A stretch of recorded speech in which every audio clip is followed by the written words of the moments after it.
All right. Story time. I started to roll out story time in my other TikTok.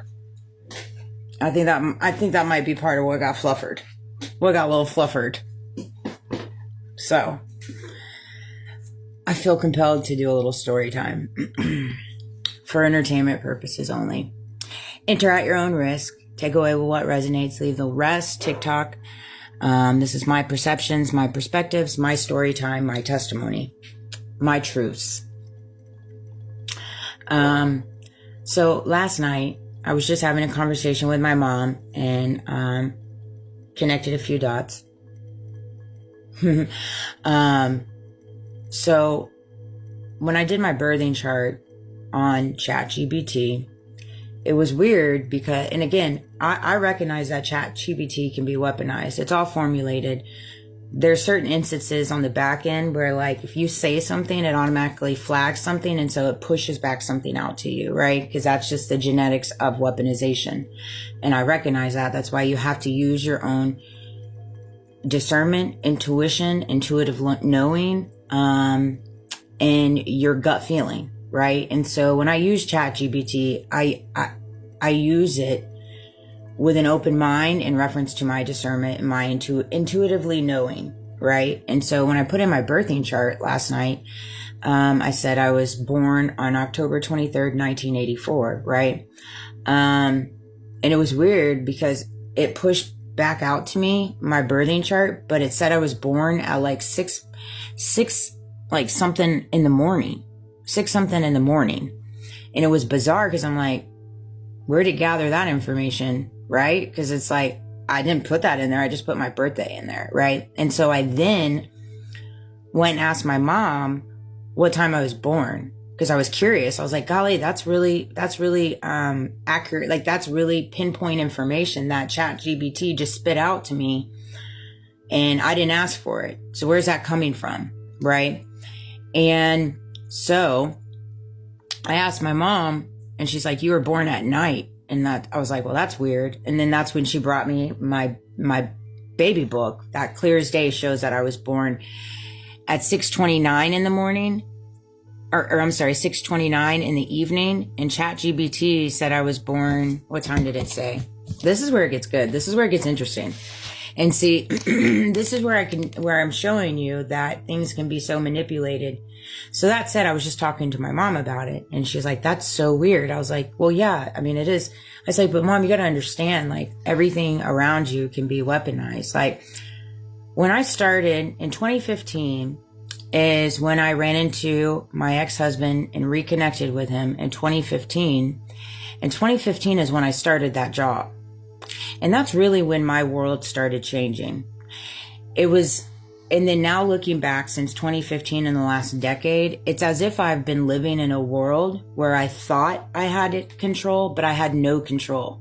I had zero control until October 2023 when I resigned, is when I started slowly pulling my control back.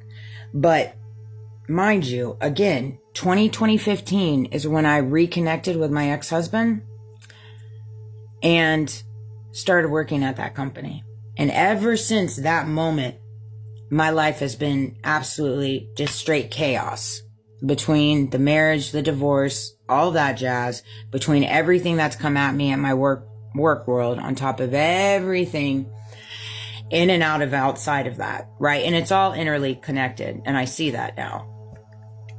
That said, I was talking to her and let's see, I want to go back to see what it said because it was really, hold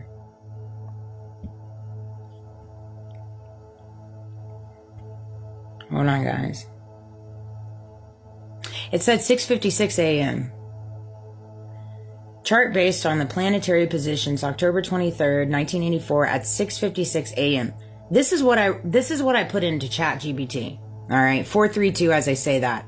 Please provide my birth chart in a spiritual way, October 23rd, 1984. That's what I asked ChatGPT, right? And this is what ChatGPT said back to me. Here's the spiritual interpretation of your birth chart based on the planetary positions, October 23rd, 1984 at 6:56 a.m. Weird, right? And that's where it all lands me into this video that I'm making, right? Because at the end of the day, everything is an illusion. Everything is an illusion. It really is. And I'm seeing that. I'm picking up on the illusions, very much so. When I went through my separation and my divorce, again, I've made videos regarding the whole transpiring of events in reference to the marriage, the whole scenario behind that, and as if it was almost like forced in different ways. And again, I take accountability out of that. I tried to get out of it. And all those entangled in it know it. And those at my wedding, man, was at a show. Ooh-wee. Dang.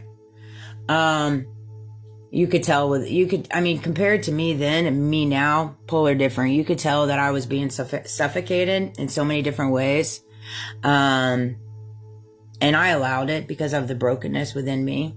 But that said, when it came to the manipulation of documents, and the forgery of documents, you have to understand when you work for a company at the time that you've been at the company at that point in the venture. I've been there for 4 going on 5 years. Killing myself, building the company for them, building it from boots ground, building it. And they know it. And everything I say is true, and everything I would say to their face, and everything I would say in a court of law. So there's that part. But mind you, all right, it's 2019, started in 2015, went through a brutal separation leading into a brutal divorce. Come to find out, documents were forged and documents were manipulated. You work for a company that you know has background in law. They have their own law office. They are attorneys. In the family bloodline, there's attorneys, right? You know that. So you then go to the company that your family, because that's what they presented, your family, right? Your family. And you go to them for advice and insight, and then they tell you, chalk it up as a lesson learned. So in return, what does that tell you? Well, I'll tell you what it tells you. It tells you that you have law offices and you have people in the law system that are completely okay with manipulating and forging documents, because they literally, basically, sorry, we can't help you. Take it as a lesson learned. And again, my intuition, my discernment, my knowing, at the time, I didn't know that. I didn't heal and understand the things that I know now. And again, teach to their own, take away with what resonates. And I always give people the benefit of the doubt. But at the same time, when things are slapping you in the face, at what point do you be like, hey, this is weird. Something about this ain't making sense. You know what I mean? And it's just one of those things. You have to recognize that. People in your life present that they are there to help you and your family, while they're planning your demise in the background. They're siphoning your energy. They're siphoning from you. They're stealing from you. They're stealing your creativity. They're stealing your aura. They're stealing your light. I mean, it's just the reality of it. You have people in this world that are built on very holistic and ritualistic things that claim themselves to be God-fearing people, while doing really, really weird stuff. And I don't know what I'm doing with my hair, but there you go for that. And so here's a story time for you.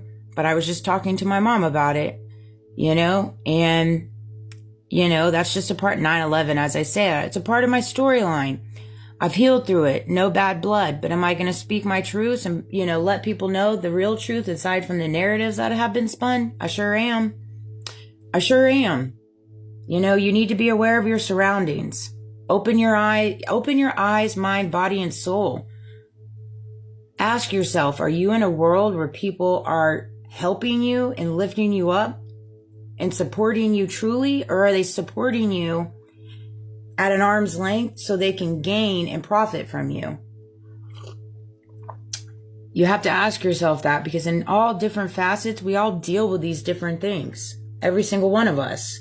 And you have to find the resilience in you to bite back.